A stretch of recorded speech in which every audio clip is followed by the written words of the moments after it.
اور قرآن مجید میں اللہ فرماتے ہیں دعویٰ میرے رسول کا نہیں، سبحان اللہ زی اسرا بے عبدہی، پاک ہے وہ ذات جس نے اپنے بندہ خاص کو سیر کرائی۔ کتنی کرائی؟ لیلن، رات کے مختصر حصے میں، من المسجد الحرام الی المسجد الاقصی، مسجد حرام سے لے کر مسجد اقصی تک۔ بھی پاک فرماتے ہیں میں سو رہا تھا، چھت پہ فرشتے آئے۔ بات آپ نے سنی ہوئی ہے، صرف کچھ نظریات معراج کے حوالے سے عرض کرنے ہیں، چند نظریات۔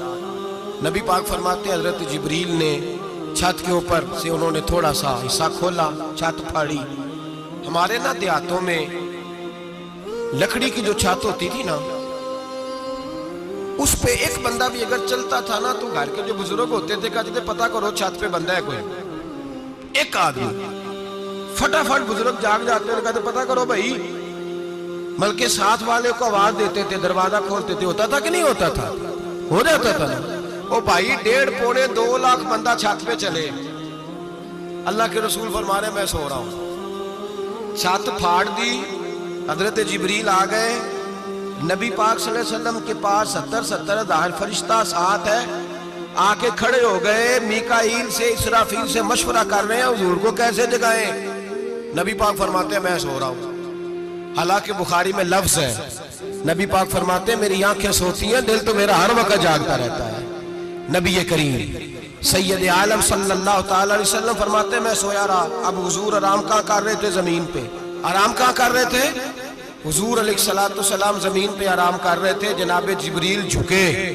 کتنا جھکے کہ حضور کے قدم ہی چوم لیے۔ فرمایا رسول کریم صلی اللہ تعالی علیہ وسلم کے لیے جبریل جھکے تو پیروں تک، اور نبی پاک علیہ السلام کے قدم چومے حضرت جبریل نے۔ حضور جاگے، اٹھایا نبی کریم کو اور کہا یا رسول اللہ، رب آپ کی ملاقات کا شوق رکھتا ہے، اللہ آپ کی ملاقات کا شوق رکھتا ہے۔ حضور فرماتے ہیں مجھے اٹھا کے تو جبریل حتیم میں لے گئے، اور پھر یہ بخاری کے لفظ ہے، فرمایا یہاں گلے سے لے کر ناف تک میرا سینہ کھولا، میرا دل نکالا، آب زمزم میں رکھا، اس لیے نہیں کہ نبی پاک کے دل کو برکت حاصل ہو جائے، اس لیے کہ آب زمزم کو برکت حاصل ہو جائے۔ امتی رج رج کے پیئے کہ یہ وہ والا زمزم ہے جس نے ہمارے مصطفیٰ کے قلب اطہر کو چوما ہوا ہے۔ نبی پاک صلی اللہ علیہ وسلم فرماتے ہیں میرے سامنے کھولا اور میں دیکھتا بھی رہا، دل کھل گیا، سینہ کھل گیا اور میں دیکھتا بھی رہا، اور نبی پاک فرماتے ہیں خون بھی نہیں نکلا، اس لیے کہ حضور کی حقیقت نور ہے، نبی پاک کی حقیقت نور ہے۔ ورنہ بشر کے حضور اگر صرف بشر ہوتے تو کٹ بھی لگے تو خون نکل آتا ہے۔ میرے رسول کریم سید عالم صلی اللہ علیہ وسلم فرماتے ہیں پھر جبریل امین مجھے براق پہ بٹھانے لگے۔ خچر سے چھوٹا تھا، گدھے سے بڑا تھا، اور بجلیوں کا بنا ہوا تھا، جہاں اس کی نظر جاتی تھی وہاں اس کا قدم جاتا تھا۔ نبی کریم فرماتے ہیں مجھے بٹھانے لگے تو میں رک گیا، میں نے کہا میں نہیں بیٹھتا۔ یا رسول اللہ کیا ہوا؟ فرمایا اللہ فرماتا ہے یوم نسوق المجرمین الی جہنم وردا، جب آپ کے امتی نکلیں گے قبروں سے تو ڈنڈے مار مار کے لے جائے جائیں گے۔ پہلے رب میرے ساتھ وعدہ کرے کہ جب میرے غلام قبروں سے نکلیں گے تو انہیں بھی براق عطا کرے گا، پہلے وعدہ کرے۔ حضرت جبریل کہتے ہیں میں وہیں کھڑا تھا، رب کریم نے کہا چل وعدہ کر لے، یوم نحشر المتقین الی الرحمن وفدا، محبوب جب تیرے فرما بردار قبروں سے نکلیں گے تو میں سب کو براق عطا کر دوں گا، سب کو براق دے دوں گا۔ نبی کریم فرماتے ہیں میں براق پہ بیٹھا، سفر شروع ہوا۔ نبی رحمت علیہ السلام فرماتے ہیں میں گزرا۔ یہ بات آپ نے سنی ہوئی ہے پر بیان کرنے بھی بڑی ضروری ہے۔ مررت علی الموسیٰ فَهُوَ يُصَلِّ فِي قَبْرِهِ رواہ مسلم۔ او خدا کے بندو، اللہ تبارک و تعالی ہدایت کا نور دے، کہاں بیٹھ کے قرآن و سنت پڑھتے ہو؟ کیوں نہیں عقیدے کو سمجھتے؟ نبی کریم علیہ السلام نے فرمایا میں معراج کی رات گزرا، یہ سنی کان کھول کے سنے، دل کھول کے، صحیح مسلم کی حدیث۔ فرمایا میں معراج کی رات گزرا تو حضرت موسیٰ اپنی قبر میں کھڑے ہو کے نماز پڑھ رہے تھے۔ حضرت موسیٰ اپنی قبر میں، بولے سارے اپنی قبر میں، حضرت موسیٰ اپنی قبر میں کھڑے ہو کے۔ اب آؤ حضرت سعید بن مسیب تابعی ہیں، صحابہ کے شاگرد ہیں، وہ کہتے ہیں جب یزیدی فوجوں نے مدینے پر حملہ کیا اور یزید کا مقرر کردہ امام آیا تو صحابہ کرام مسجد نبی چھوڑ گئے، 3 دن تک مسجد میں نماز، کہا ہم یزیدی امام کے پیچھے نماز نہیں پڑھیں گے۔ مدینے پہ حملہ ہوا، مکے پہ حملہ ہوا، حضرت سعید بن مسیب کہتے ہیں میں دیوانہ بن کے، مجنون بن کے اندر گھس گیا۔ یزیدی فوجیں سمجھی میں دیوانہ ہوں، شاید پاگل ہوں، مجھے انہوں نے تکلیف کوئی نہ دی۔ فرماتے میں نبی پاک کی قبر کے ساتھ ٹیک لگا کے بیٹھا تھا، زور کا وقت ہوا تو میں رونے لگ گیا، اب میں نماز کیسے پڑھوں گا، اذان کا کیسے پتہ چلے گا؟ آپ فرماتے ہیں مجھے اللہ کی عزت کی قسم، جب اذان کا وقت ہوا تو نبی پاک کی قبر سے اذان کی آواز آنے لگی۔ فرماتے ہیں جب جماعت کا وقت ہوا تو حضور کی قبر سے اقامت کی آواز آئی، پھر جماعت کی آواز آئی، اور میں نے اپنے نبی کے پیچھے زور کی نماز ادا کی۔ حضور کے پیچھے حضرت موسیٰ اپنی قبر میں نماز پڑھے، اور میرے رسول تو قبر میں جماعتیں کراتے ہیں، حضور جماعتیں کراتے، اور آپ فرماتے ہیں میں 3 دن مسجد، کان کھول کے دل کھول کے سنو، ہم نے کوئی ریڈی میڈ عقیدہ نہیں اپنایا، ہم کوئی دائیں بائیں سے پکڑ کے نہیں لے آئے کہ وہ فلاں آیا تھا بہت بڑا، اس نے جبہ کبہ پہنا تھا تو اس کے پیچھے لگ گئے۔ ہم کسی کو نہیں مانتے، ہم تو مانتے ہیں رسول اللہ کے غلاموں کو، ہم تو مانتے ہیں صحابہ کو۔ ہمیں حضرت سعید بن مسیب بتا گئے ہیں کہ جو کہے تجھ کو مردہ وہ مردہ ہے واللہ، تو زندہ ہے واللہ، تو زندہ ہے واللہ، تو زندہ ہے واللہ، میری چشم عالم سے چھپ جانے والے۔ حضور فرماتے ہیں پھر میں آگے بڑھا، مسجد اقصیٰ میں پہنچا، سارے نبی اکٹھے تھے، میں بھی پہنچ گیا۔ نبی پاک فرماتے ہیں حضرت جبریل نے اذان پڑھی، بڑا پیارا موضوع، اور یہ وہ والا موضوع ہے جس پہ اللہ بھی فرماتا ہے سبحان اللہ جی۔ کیا فرماتا ہے اللہ؟ کہنا ذرا، اور سب کا اپنا اپنا ذوق ہے نا۔ ہمارے استاد فرمایا کرتے تھے جب نبی پاک ساجد حج کے معراج کی رات چلے تو اللہ نے کہا سبحان اللہ۔ کیا فرمایا ہے؟ میں تو ان کا دیا کہتے نہیں اچھی آنکھوں پر جتے اللہ آنکھیں ہوتے تھے آنکھنا چاہیے نا۔ کیا کہا اللہ کریم نے؟ محبوبہ سبحان اللہ، سبحان الذی اسرا بعبدہ۔ نبی کریم صلی اللہ علیہ وسلم فرماتے ہیں مسجد اقصیٰ میں پہنچا، اور جب میں پہنچا نا سارے نبی بیٹھے تھے۔ حضور فرماتے ہیں جبریل امین نے نا اذان پڑھی تو میرے حاشیے میں بھی نہیں تھا کہ میں جماعت کراؤں گا۔ یہاں لوگوں کو شوق ہوتا ہے نا آگے آگے، کہا میرے حاشیے میں بھی نہیں تھا کہ میں جماعت، میں تو پیچھے تھا، میرا دل تھا موسیٰ کرائیں گے، عیسیٰ کرائیں گے، ابراہیم خلیل اللہ کرائیں، یا حضرت آدم علیہ السلام سب کے باپ ہیں وہ کرائیں گے۔ فرماتے ہیں جب اقامت ہوئی تو حضرت جبریل نے میرا ہاتھ پکڑا اور مجھے کر دیا۔ پھر بریلی کے امام بول پڑے، کہنے لگے وہ سرور کشور رسالت جو عرش پر جلوہ گر ہوئے تھے، نئے نویلے طرب کے سرما عرب کے مہمان کے لیے تھے۔ اور اعلیٰ حضرت فرماتے ہیں ایک راز تھا مسجد اقصیٰ میں جانے کا، سر کہتے ہیں راز کو۔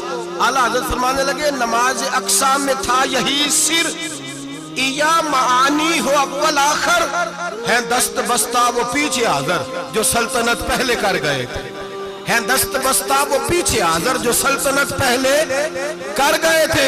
نبی پاک فرماتے ہیں حضرت جبریل نے مجھے کھڑا کیا تو میں نے جبریل کو دیکھا، میں نے کہا مجھے کیوں کھڑا کر رہے ہو؟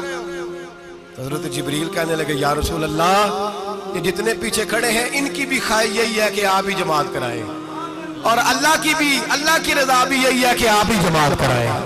نبی پاک فرماتے ہیں میں نے جماعت کرائی، پھر نبیوں نے تقریریں کی، میری باری آئی تو ایک جملہ کہا تو حضرت ابراہیم کہنے لگے آپ نے تو ایک جملے میں ہی کمال کر دیا ہے۔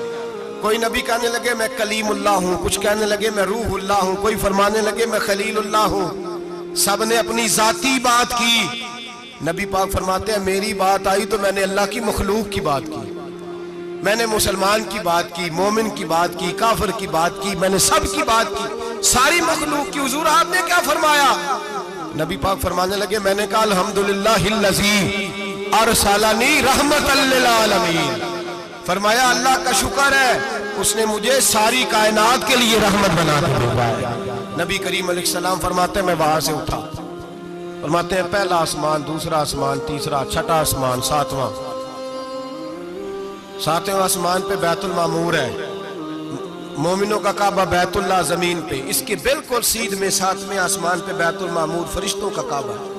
میں وہاں گیا تو فرشتے کہنے لگے مولا اپنے حبیب سے کہہ 2 رکعتیں ہمیں بھی پڑھا دے، 2 رکعتیں نبی پاک فرماتے ہیں 2 رکعتیں میں حتیم میں کعبے میں پڑھ کے گیا، پھر 2 رکعتیں مسجد اقصی میں پڑھی، پھر 2 رکعتیں میں نے بولیے 2 رکعتیں بیت المعمور میں کس کو پڑھائی؟ فرشتے کون ہیں بولے؟ تو جو نوریوں کے بھی امام ہیں۔ مولوی صاحب بڑے پریشان ہو جائے، کہتے نور نہ آکھو۔ میں کہ نیریا تینوں کی تکلیف ہوتی ہے، تیرے اندر بھاری اندھیرا ہے، کیا تکلیف ہوتی ہے تجھے نور حضور کو کہنے میں؟ کس چکر میں تو الجھ گیا ہے؟ جس نے ساری کائنات کو نور دے دیا اس کو نور نہ کہے؟ جس کی برکت سے اللہ ہر ایک والا، حضرت فرماتے ہیں لا مکان تک اجالا ہے جس کا وہ ہے، ہر مکان کا اجالا ہمارا، ہر مکان کا اجالا، یہ دنیا میں جتنی بھی روشنی ہے یہ میرے رسول کے نور کی برکت سے روشنی ہے۔ وہ کس قسم کی باتیں کرتا ہے؟ نبی کریم صلی اللہ تعالی علیہ وسلم فرماتے ہیں فرشتوں کی میں نے جماعت کرائی۔ اچھا جی، نماز کس دن فرض ہوئی؟ فرض کس دن ہوئی؟ حضور تو نماز لینے جا رہے تھے تو یہ رستے میں پڑھاتے ہوئے بھی جا رہے ہیں۔ نماز تو معراج کی رات لینے گئے نا نبی پاک، تو رستے میں اللہ فرماتے ہیں الرحمن علم القرآن خلق الانسان، فرمایا پہلے میں نے رسول کو قرآن سکھایا ہے پھر انسان کی تخلیق کی ہے۔ نماز بعد میں فرض ہوئی امت کے لیے، نبی پاک کو تو اللہ نے سارے علوم پہلے سے عطا فرما دیے، سارے علوم۔ اس کا مطلب یہ بھی ہوا کہ نماز سے چھٹی مل سکتی، کعبے میں بھی نماز، بیت المقدس میں بھی، بیت المعمور میں بھی، بیت اللہ میں بھی، ہر جگہ ہی۔ تو جو بھاگنا چاہے نماز سے بھاگ سکتا، اس لیے کہ معراج میں جگہ جگہ نماز ہے، نماز ہی نماز ہے ہر جگہ۔ اللہ کے حبیب فرماتے ہیں بس 7ویں آسمان پہ گئے تو جبریل روک گئے، کوئی رہ فلک اتے یار گیا، ایک اجا سدراتے ہار گیا، ایک کالیاں زلفا والا سی جڑا لنگ عرشاں تو بھی پار گیا۔ نبی پاک فرماتے ہیں جبریل ٹھہر گئے، میں نے کہا چل، کہنے لگے یا رسول اللہ آگے گیا تو میرے پر جل جائیں گے۔ حالانکہ ملا رومی کہتے ہیں نہیں، اگر حضرت جبریل ساتھ جاتے تو کچھ بھی نہیں ہونا تھا، بلکہ جبریل کی موج لگ جانی تھی۔ اور ایک اور بات، جب یہاں حضور رکے نا تو نبی پاک نے فرمایا چل تو نہیں جاتا تو کوئی خواہش ہی بتا دے اپنی۔ تو حضرت جبریل کہنے لگے یا رسول اللہ میری خواہش یہ ہے جب قیامت کے دن آپ کے پرہیزگار امتی پل صراط سے گزرے تو اللہ مجھے نیچے پر بچھانے کی توفیق عطا فرمائے، یہ میری خواہش ہے۔ نبی رحمت صلی اللہ علیہ وسلم فرماتے ہیں میں وہاں سے آگے بڑھا جہاں حضرت جبریل بھی رہ گئے، میں پھر وہاں سے پھر رب کریم کے حریم خاص میں۔ نبی پاک فرماتے ہیں اس رستے میں نے بڑا کچھ دیکھا، جنت دیکھی، دوزخ دیکھا، فرشتے دیکھے، حوریں دیکھی، غلمان دیکھے، بڑا کچھ دیکھا۔ نبی رحمت ملا رومی نے ایسی روایت بھی لکھی ہے، فرماتے ہیں کہ حور کے پاس سے گزرنے لگا تو اس نے میرے پیچھے سے آواز دی، کہنے لگی محبوبہ معراج پہ آئے ہو تو مجھے بھی کچھ دے دو، مجھے بھی کچھ دے دو۔ ملا جلال الدین رومی لکھتے ہیں نبی پاک نے فرمایا چل جا، میں نے تجھے اپنا بلال دیا۔ تو وہ حور کہنے لگی محبوبہ وہ تو کالا کلوٹا ہے، میرے لیے رہ گیا ہے۔ تو ملا رومی نے لفظ لکھا یہ ان کی محبت ہے، یہ ان کا پیار ہے۔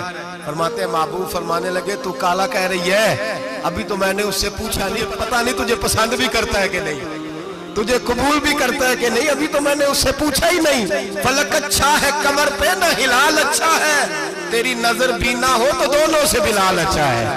نبی پاک صلی اللہ علیہ وسلم فرماتے ہیں عمر میں نے تیرا گھر بھی دیکھا ہے، ابو بکر کا دیکھا، عثمان کو دیکھا، علی کا دیکھا، فرمایا پھر تیرا بھی دیکھا۔ باہر حور بیٹھی تھی، مکان بڑا پیارا تھا، میرا دل کرتا تھا اندر جاؤں، پر میں نے کہا عمر ذرا جلالی ہے، اس سے پوچھ کے ہی جانا چاہیے اس کے گھر میں، ذرا جلالی ہے۔ صحابہ کہتے ہیں فاروق اعظم چیخ مار کے روئے، کہنے لگے میں کہاں، میرے اس یہاں کی حقیقت کتنی، مجھ سے 100 لاکھ کو کافی ہے اشارہ تیرا۔ یا رسول اللہ عمر کو اگر گھر ملے گا تو آپ کی قدموں کی برکت سے ملے گا۔ یا رسول اللہ اب یہ کیا فرما رہا؟ نبی پاک فرماتے ہیں میں بارگاہ خداوندی میں پہنچا، بارگاہ خداوندی میں پہنچا، اللہ نے فرمایا ابھی میرے لیے کیا لائے ہو؟ میں نے کہا مولا وہ لایا ہوں جو تیرے پاس کوئی نہیں، جو تیرے پاس کوئی نہیں۔ رب کریم کو سارا پتہ ہے، پھر بھی پوچھتا ہے محبوب میرے پاس کیا نہیں؟ فرمایا تیرے پاس عاجزی لے کے آیا ہوں، تجھ سے بڑا کوئی نہیں، تو کس کے آگے عاجزی کرے گا، سب سے بڑا تو ہے، میں عاجزی لایا ہوں۔ تو کہا بھی مانگ لے۔ او بھائی بچے بڑے پیارے ہوتے ہیں، لوگ جب ہاتھ اٹھاتے ہیں نا تو میں نے دیکھا ہے ماں باپ اپنے لیے بعد میں مانگتے ہیں، اولاد کے لیے، اور بالخصوص جو بیٹی ہوتی ہے نا، بیٹی میری بھی ایک بیٹی ہے، وہ لپٹ جاتی ہے، کہتی ہے صاحب گئے تھے تو لائے کیا ہو؟ پہلے جانے سے پہلے وعدہ کرنا پڑتا ہے کہ جانے دو کچھ لے کے آئے گا، اور جب آئے تو آتے ہی تلاشی دینی پڑتی ہے کہ صاحب کیا لائے؟ او بھائیو، میرا اور آپ کا پیار تو اور طرح کا ہے۔ دنیا میں اگر کسی نے بیٹی سے پیار کیا ہے تو مدینے والے حبیب نے سیدہ فاطمہ سے کیا، حسن اور حسین سے کیا۔ اس پیار کو نہ کوئی تول سکا، نہ کوئی ناپ سکا، نہ کوئی بھانپ سکا۔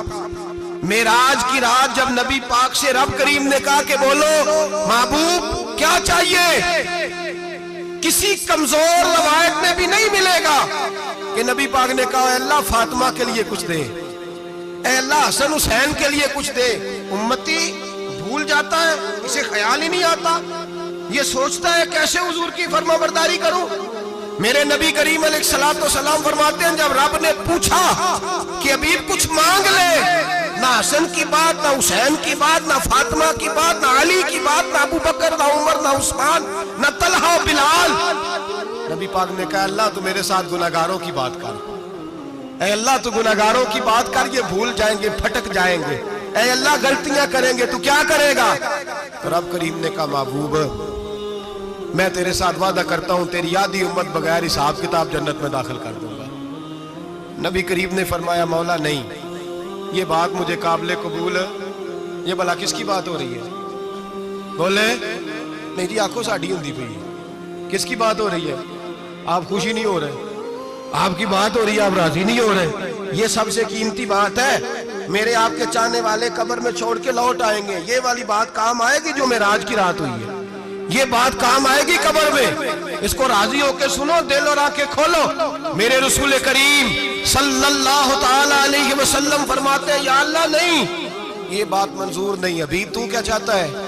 تو کہا اللہ تو مجھے سفارش کا حق عطا کر، تو مجھے اجازت دے، میں کہتا جاؤں تو معاف کرتے جانا۔ آدھی والی بات قابل قبول ہے؟ حضور کہہ سکتے تھے نا چلو آدھی بخشی گئی بھئی آدھی اچھے عمل کرے، فرمایا نہیں مجھے حق شفاعت دے۔ نبی پاک فرماتے ہیں میرے رب نے مجھے سفارش کا حق دیا ہے، میں قیامت میں سفارش کرتا جاؤں گا، اللہ میری امت کو جنت عطا کرتا جائے گا۔